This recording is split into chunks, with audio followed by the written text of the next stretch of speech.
superstars. Exciting times there, honestly, but I can tell you the excitement is just going to develop throughout the year. We're only halfway through the year, but Hollywood can probably already celebrate a windfall 2024 because of today's huge big screen release. It's massive. It is the cinema event of a lifetime.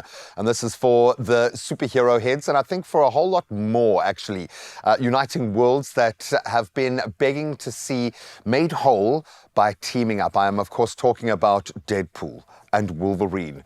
They're merging. A third in the Merc with a mouth's arc for Ryan Reynolds, of course, but all that and so much more as it returns Hugh Jackman to his iconic, genre-defining X-Man. We are right for the yellow suit is enough for me, in fact. Of course. So we got an X-Man, we got a movie man, JP, who sat down with executive producer Wendy Jacobson to discuss the superhero cinema significant dream team-up. Let's take a look.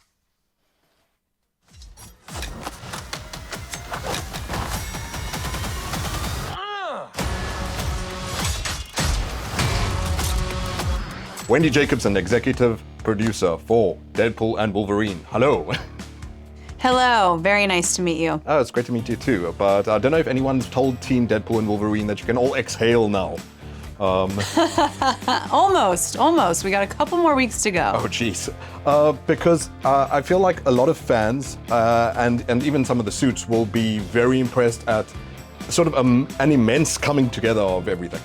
And so I want for you, for myself as an average Joe, put me in your shoes as an executive producer. Help me appreciate how astonished you were by everything clicking into place in production of this film. That's a very good question. And I think I would have to say that, I remember Kevin Feige asking me once about shooting this movie and asking if it had, met or exceeded my expectations. And I said to him, Kevin, there were no expectations because in my wildest dreams, I never could have even imagined some experience like this. These two absolute icons, megastars, Ryan Reynolds as Deadpool, Hugh Jackman as Wolverine, playing these roles they were born to play, and then having both of them together, and also just the timing for this feeling so right, and this movie feeling so different. It's quite shocking how it's all come together. It really just feels like destiny in a weird way. I know that you said, for example, in some other interviews that it was the turnaround time just in early development that was unlike any other major film in the industry's experience. So I'm glad it all did come together, because it really did. Yeah. I think even on a smaller movie, to have an actual first draft of a script in 8 weeks is pretty unheard of. Usually the minimum I would say is 12 weeks. Mm-hmm. But then to be prepping and shooting 6 months later, it's remarkable. Mm-hmm. And it really speaks to the team of filmmakers that we had. We had 5 people writing this, and we just had some of the most talented department heads working in the business today. And that's exactly what I want, like average people like me on the street, to appreciate about what goes into bringing a village of human beings together to make a miracle happen. So in early development, it's interesting that you all came together and you had like a group hug and a hurrah around Hugh Jackman saying, "Let's go for it, guys." But what I must say is that, if I'm not mistaken, it's almost like you guys were spoiled for ideas a bit, almost maybe too much creative freedom. What would you say are some of the considerations that made conceptualization, at the very start at least, a bit of a head scratcher? That's a tough one. I think it's because, the expectations are so high. The first Deadpool movie was so groundbreaking. No one had ever seen anything like it before. The tone is so unique.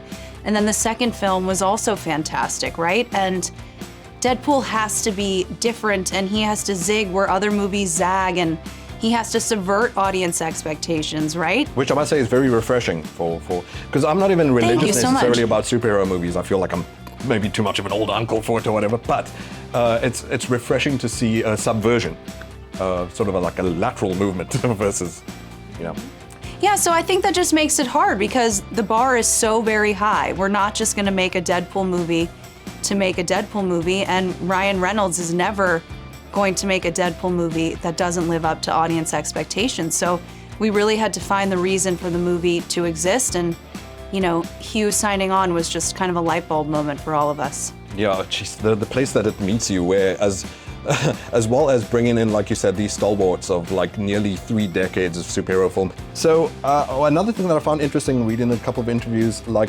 from director, writer, and producer Sean Levy, is the use of the word Deadpool unlocking or opening up a space to look at possibilities. And it's sort of funny that Deadpool appropriately struts around in the film like a bit of a messiah. He feels like he's a bit of a savior. So I want to talk a bit crazy here and feel like, do you feel like what you've done is maybe opened up a space for a reimagining of superhero movies going forward even? Because this obviously is a bridge to other universes. With reimagination, not just with a capital R for R-rated, other possibilities Right. as well. Look, I don't want to sound too boastful and say Go we've for it. unlocked the door to change superhero movies forever. No, but I do think there is proof in this movie that there's no such thing as superhero fatigue. I think audiences are just always looking for great stories that they can connect to, and the appetite is there. So to me, I think it's more exciting that this movie is going to show that people just love great movies. It's not about a great superhero movie. It's not about a great comic book movie. So I think that's what we've really kind of tapped into in this film. Thank you very much. Let's have that goodbye, Wendy Jacobson. Yes, no problem. Thank you.